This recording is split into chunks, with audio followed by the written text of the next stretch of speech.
এটা আমাদের দেশে ট্রেডিশন ছিল। মাও শিখায় দিত অন্ধকার কেমনে জানো কলেরা করতে করতে যাবা জোরে জোরে কলেরা কর। আল্লাহ কলেরা শিখে দিয়েছে আমাদের। আমরা জোরে জোরে কলেরা করবো আগুন ছিঁড়ে চলে যাবে। মালিক আবার বলবে ধর আবার আগুন আসবে, আবার কলেরা করবে বেঁধে চলে যাবে। তৃতীয়বার পাঠাবে আবার কলেরা করবে বেঁধে চলে যাবে। মালিক আগুনকে জিজ্ঞেস করে ধরিস না কেন? আগুনের জবাব আল্লাহ ফেলে দিবে, বলবে লাইসা সুবহান আল্লাহ। এই কলেরা যে মনে হচ্ছে ধরার ক্ষমতা আমার নেই, তুমি জিজ্ঞেস করবে আল্লাহ কি করবো?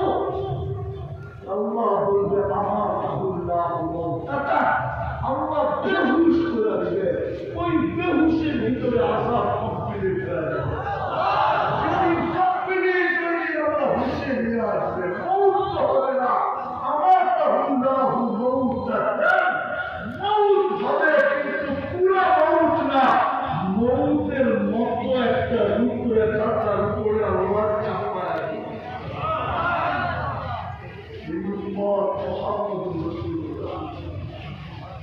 উনি চলে আসছেন শুধু কম সময় কম পরিশ্রমে।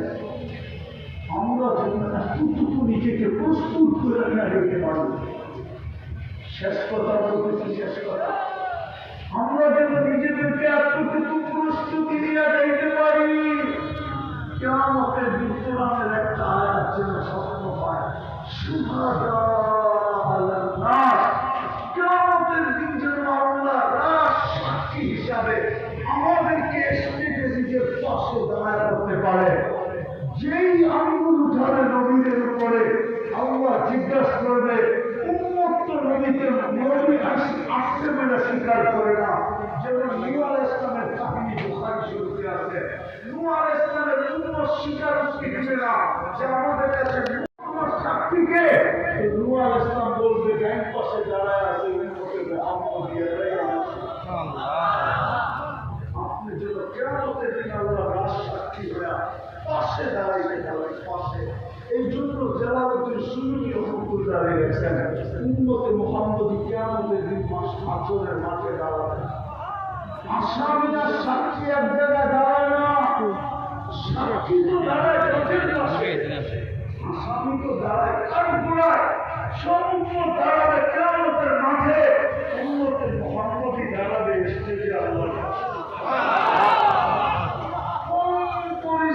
কম সময়। এই জন্যই তো এই উম্মতের 60 বছরের হিসাব হবে না। বয়স আপনার 60 হতে পারে, হিসাব 60 বছরের হবে না।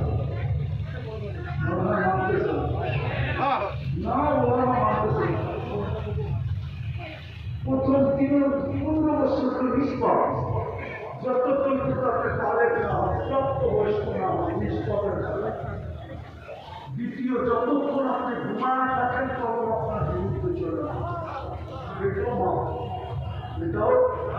এটাও আপনার খাতায়, আপনার খাতায়, আপনার পক্ষে। যতক্ষণ ঘুমাইছে এমনি 8 ঘন্টা ঘুমাবে।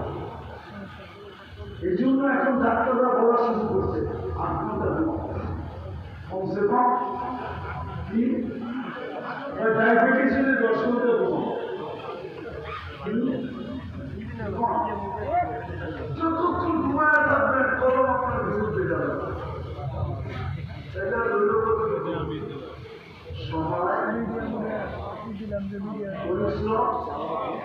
যে অফিসে 4 ঘন্টা ডিউটি 6 ঘন্টা বোঝায়, আরে ডিউটি 6 ঘন্টা দেয়, 6 ঘন্টা কেন প্রোগ্রামে যায় না? কেন? ব্যক্তিত্বের একটা সীমারেখা আছে। কি বলেন? হ্যাঁ, আমাদের প্রধান উপদেষ্টা যখন সাধারণ ছিলেন তো মনে হয় গ্রামীণ ব্যাংকের জন্য এই কচুয়ার উপর দিয়ে অনেকবার গেছেন, হইতে পারে। কিন্তু আজ থেকে আর পড়বে নাকি? ফর্মালিটি আছে, ঠিক না? তো মানুষের ব্যক্তিত্ব যত বাড়তে থাকে তার পরিধিও, বিচরণের পরিধিও কমতে থাকে। ভালো মতে কিন্তু নাইলে আমার কথা বুঝে আসবে না। বিচরণের পরিধিও কমতে থাকে, সব জায়গায় যায় না, সবার সাথে কথা বলে না, সবার সাথে সাক্ষাৎ করে না।